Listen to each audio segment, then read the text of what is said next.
Hello, everyone, and welcome to Season 6 of CultureClub X, powered by CultureMonkey. I'm your host, Darcy Mehta. CultureMonkey is an AI-powered employee engagement platform that helps people leaders listen to their employees and build stronger workplace cultures. CultureClub X is our global thought leadership forum where CHROs and people leaders share insights, discuss emerging trends, and exchange practical strategies for building thriving, future-ready organizations. Today, we're delighted to host Jessica Smith, founder and chief people officer at Reframing HR, AI and Future of Work, a people and transformation leader who has spent her career helping organizations navigate growth, organizational change, and workforce transformation at scale. Jessica, welcome. It's so wonderful to have you here with us. Thank you, Darcy. Thanks for having me. Yes, absolutely. So Jessica is a chief people officer with more than 15 years of experience leading global HR teams across Amazon, AWS, Meta, and Hays Staffing and Workforce Solutions. Her expertise spans business transformation, change management, leadership development, workforce planning, HR analytics, inclusion strategy, and AI-enabled workforce transformation. She holds a bachelor's degree in finance from Hampton University, an MBA from IESC Business School in Barcelona, and a certificate in AI leadership and digital transformation from MIT. Bilingual in English and Spanish, Jessica has lived and worked across 3 countries and regularly writes on leadership and the future of work. Today, as the founder of Reframing HR, she partners with HR leaders to prepare their organizations for an AI-native future through strategic advisory, thought leadership, and workforce reskilling. Jessica, your experience leading global HR transformation and helping organizations prepare for an AI-native future makes you the perfect voice for today's conversation, and we're so excited to have you here to discuss our latest topic, human first. AI second, building trust and belonging in the age of intelligent work. Before we dive into our questions, could you just share a little bit about your own leadership journey? Yeah, absolutely. Well, first of all, thanks so much, Darcy, for having me. I'm super excited to be here. You have done a great introduction, so I think you summed it up really well. But like you said, I've been leading HR teams, global HR teams for over 15 years now. I spent most of my executive HR career in big tech, so in Amazon and Meta, and then as chief people officer at Hays, which is a global staffing organization. So I've been in industries which have seen hyper growth. I've been in industries that have seen attacks right on the business plan and the business model. And how to lead through those. So I'm excited to come here today and share some thoughts around that. I'm so excited too. This topic, really interests me, and I mean, your breadth of experience is amazing. So, and studying in Barcelona is so much fun, and that explains why you're bilingual in English and Spanish too. So that is awesome. Really impressive. Okay, so let's just dive into our first question. Okay. What is the one thing AI fundamentally cannot replace, and why does it matter most for people leaders right now? Yeah, so the one thing, I think of many, but essentially the main thing is that we are uniquely human and AI is not. And so it's those things that make us uniquely human, Darcy. So everything from judgment, discernment, right? Being able to have emotional intelligence, understand cultures and cultural impacts. Those are the types of things that make us uniquely human are the ones that AI can never do. Mm-hmm. Absolutely. I mean, emotional intelligence, right? You hit on that, and just that intuitive intangibles, of course. So what happens to belonging and psychological safety when managers start believing AI can replace their teams? Yeah, so it definitely can be impacted. The important thing is that you're out there now, you're leading teams, and you're not talking about reskilling the team or how those colleagues in your team fit into the future of work. You probably are creating, without knowing, a lot of uncertainty for other people. And so definitely you want to be thinking about as a leader, as a manager, what are some of the things that might get impacted in our roles? And even if you don't have all the answers, talking about, okay, let's think through as a team, what are the future skills that we're going to need? And then let's talk about how we're going to get you ready for those and prepared. hmm So not thinking that obviously it can replace you, but what are those skills and how can it just supplement you? So, what happens? How do you know when belonging is truly present in a tech-first culture, and what breaks it the fastest? Yeah, I would say a good way to know if belonging is present is there's some basic signals within the company survey data. So, for example, a lot of times in the company surveys, it'll ask you if you are comfortable sharing details about yourself, right? So, such as demographic data or perhaps your sexual orientation, things like this. Where I have seen cultures where there's people don't feel belonging is strong or they don't feel psychologically safe, a lot of times they are afraid to answer those types of questions. And so that's a really good place to look. Another really good place to look is your kind of employee events, right? So are people showing up to those? Are they responding to the invitations? Do they feel comfortable going to a work event that's non-work, that's more focused on social aspect and being themselves? And so checking in as well on attendance and engagement on those types of things will also give you some insights into if your colleagues are feeling like they belong. Those are great points, like you said, like especially seeing if you, I mean, engagement is very clear, right? But it makes sense to see that it's not just at work, but are you, attending, like you said, the non-work, the social events, being part of it. That would really be very telling for sure. Yeah, because there's those parts where it's optional, right? So if you, and in your personal time, a lot of times. Absolutely. So how do you build genuine human connections inside organizations where the tools around you are getting smarter every day? Yeah. So, it's really kind of back to basics on this one, Darcy. The easiest way to build the human connections is to bring people together, right? So the more you can bring people together, they can spend time together, they can share stories, have a shared experience, right? A lot of times, this probably sounds strange, but like shared hardship typically brings people together. So even if you bring people together and then have them do something hard in a team, give them some kind of shared experience that feels difficult, they feel pain and they need to overcome it and show resilience together. That really helps to bring people together and feel that connection rather quickly. That's such a great idea. It's not rocket science, right? It makes sense. Of course, spending time together brings people together. But I like how you said it's not just, doing something fun or sharing your past experiences, obviously finding out, oh, you experienced that too. That helps. But I like the idea of traversing something difficult, taking on a challenge together. Of course, that's going to provide so much, you're going to learn about the other person, how they deal with challenges. That's so interesting and it makes perfect sense, right? But it bears saying. So, okay. So how do you create the conditions for honest dialogue in a workplace where employees quietly fear being replaced? Yeah. So I think this one's really about mimicking the behavior. So if the manager or the leader is comfortable sharing how they feel with the team, then the team is likely to respond and reciprocate and share feelings as well. So that one is really key.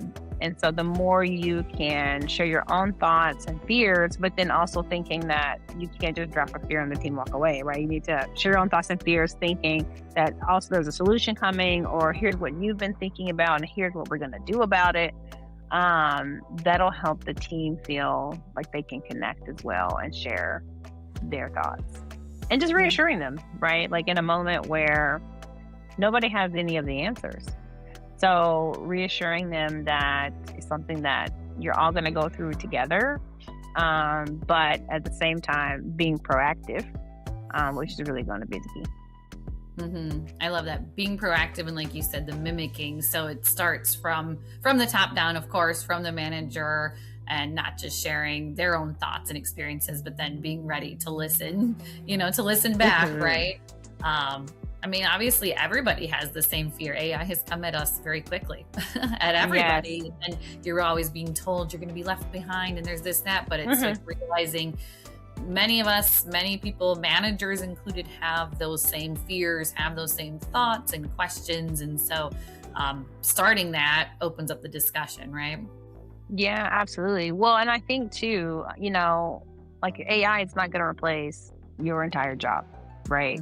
There might be tasks in it that it does replace, but if you work in these tools every day, sometimes I call myself an AI babysitter, because you constantly need to challenge it and be like, no, I said this, remember that?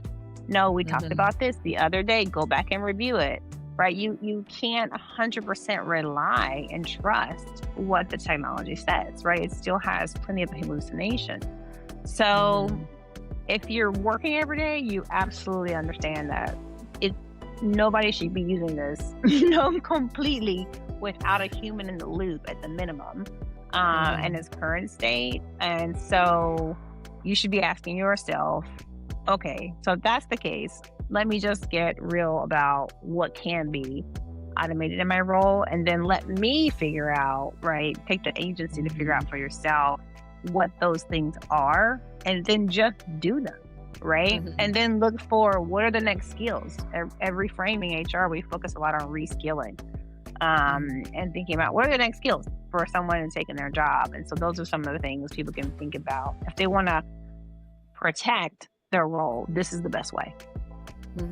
Absolutely. I mean, we should all be AI babysitters, right? Like you said, I remember one of the first times I used it just to test out, like helping write a script for something for video. And came up with these quotes and put them in quotation marks being said by a person who was a real person. And I said, where did you get that? I never gave you that information. And then it was, this was created it was made up. And then I was like, can't put that in quotation marks then, as it was a direct quote. So it was like that, I think that was one of the first times I used it. And then that really turned that light bulb on of like, oh, wow, okay. This is just, making things up, putting it together. So of course you need that human element to be an AI babysitter, like you said. Absolutely. So how do you measure the trust deficit that AI adoption creates, and what should HR leaders be tracking that they currently aren't? Yeah, so this one's really challenging, right? Some of the things that we used to measure were more focused on engagement, right, which we should continue to do. But as we look at the AI deficit, we should be thinking about and measuring how the end user, our colleagues in this point, what might they be thinking, and try to get more information about that. So for example, I would be asking questions to colleagues such as more about their role into the future than AI today, right? So do you feel like you're prepared to do the next version of your role? Do you know what that is? Are you using the tools today? And then what makes you excited about those tools in the future, right? Because we need more information from our colleagues about what they're experiencing as they use the tools. Many companies have some version of some AI tools that they're having in-house, whether that be Copilot, right, for those people who are using Microsoft, some version of ChatGPT, etc. And so learning more about the experiences that people are having today, and then understanding, if you want to understand their trust and their potential anxiety around it, understanding how they think they fit into the future. I mean, it's true. So much has changed. It is new. So these things weren't obviously currently being tracked before, right? So it's important to start tracking that now. And I think the trust deficit is such an interesting topic in all of this, because obviously trust is the most important thing, in doing business between managers and employees, between customers. And obviously this is creating that deficit. So I feel like that's even a whole interesting topic we could delve into too, for sure. Yes. So, well, and then the tools itself, right? Because like we just talked about, you can't 100% trust it. So you do need to question it like you did, Darcy, and say, where did you get this from? Where are you getting this information? How are you coming up with this? So even you as an individual, trusting the tools you use them, you need to be quite critical. Absolutely. I mean, it goes back to even the whole don't believe everything you read or see on the internet, which we were told before all of this anyway. So, it rings even more true now. So this is always an interesting question because it kind of puts you on the spot. But what is the one action every people leader must take in the next 90 days to ensure their AI strategy doesn't cost them their human culture? Yeah. This is a good one. So I would say it's write the strategy. So we've got right now, what I see a lot right now working with clients and reframing HR is that there's a lot of hype about AI. So everybody's talking about it. All the companies believe they're behind. There's not a lot of people that are super far ahead. And in many cases, when we're looking at an organization goes to look at AI, they're looking at implementing a tool, right? So, we're implementing this tool or this technology or this add-on feature to our systems. When you do it from that direction, it becomes really difficult to ensure you've got all the right stakeholders in the room, that you've thought through all the downstream implications of making that choice, and that you've looked at and thought through how that choice impacts other teams and clients and potentially customers. And so having the strategy first, and thinking about really honing into what is the business problem that you're trying to solve, and then using the technology and tools to then solve for that are going to be key, because everything else comes after, right? And doing it from that direction, you'll be able to better understand, because it's going to be asked, what efficiency savings or improvements that you make, and you'll be targeting that the whole time. And that'll help with people's anxiety, and that'll help with people understanding, okay, where's all this going?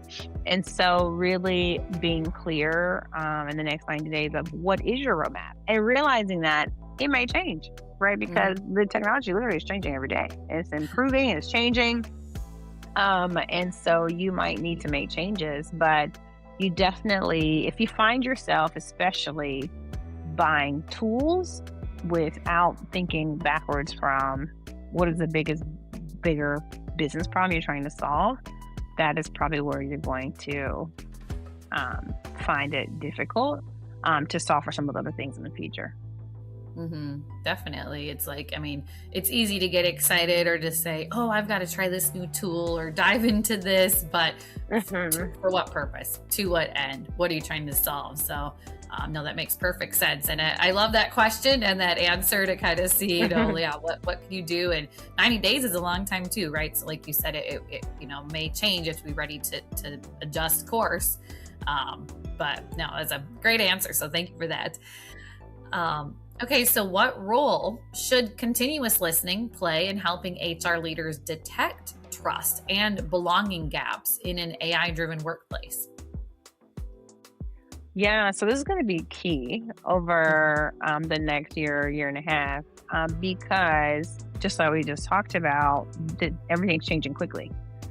So I think it's really important that you have a strong tool for listening embedded, because every company right now is or about to go through or going through some kind of digital transformation.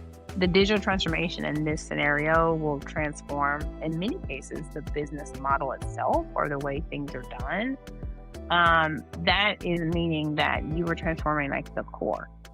And so you need to transform to keep up with what's happening outside, but at the same time, you need to ensure that the productivity that you have in the business stays consistent. as you work to transform and grow. And so it is absolutely key that you've got some type of enterprise solution, listening solution, such that you're able to keep a pulse as you go through these changes of what's happening to your colleague. Because at the end of all of this, the human is still the most important, and you need your top talent. You need them there. You need them in seat. I call this the Darcy of the smart person, because you need the smartest person. Like you need smart people to work alongside an extremely smart piece of technology. You need a smart person. So you need to retain those people. And so I think it's never been more important to have an enterprise listening software. Absolutely. I like that. The smart era makes perfect sense though. And you're right. You need to just not only, make sure you maintain and keep those relationships, but really nurture them really. And that's where the continuous listening comes into play, right? To find out what their experiences are, how they can help, how it can get better. So no, this has been so interesting. I could keep talking to you all day. Is there any topic that we did not cover in our questions or anything else you'd like to share? I'll share one other thing, which is more about confidence and competence. So this one's one that really, Darcy, concerns me as we go through this era. What I'm seeing with some clients that I work with is that there are people that are, using the tools, feeling very confident because, as you use them, you see they will hype you up, right? They'll say, oh, you're great. That was a great idea, right? Even if it may not be the best one. So, and so what I'm seeing is people mistaking that confidence for competence. And I've even seen people, and within my clients, come up with an idea, business idea, leave their jobs. They're like, oh, I can put together this new idea, create a business, and we're almost going to be the next best thing. And not that it won't, right? But remember, you were getting your advice for something that is extremely positive and designed really to yes, help you be great, but you need to tell it to challenge you as well, right? And so I just want people to I think we're in an era where it's really special. Actually, it's true. It's a great time to think through, how do you create different streams of income? Like, as now you maybe have some new ideas and experiment, but also remember that technology is still evolving. So like, how we pay for this technology will evolve.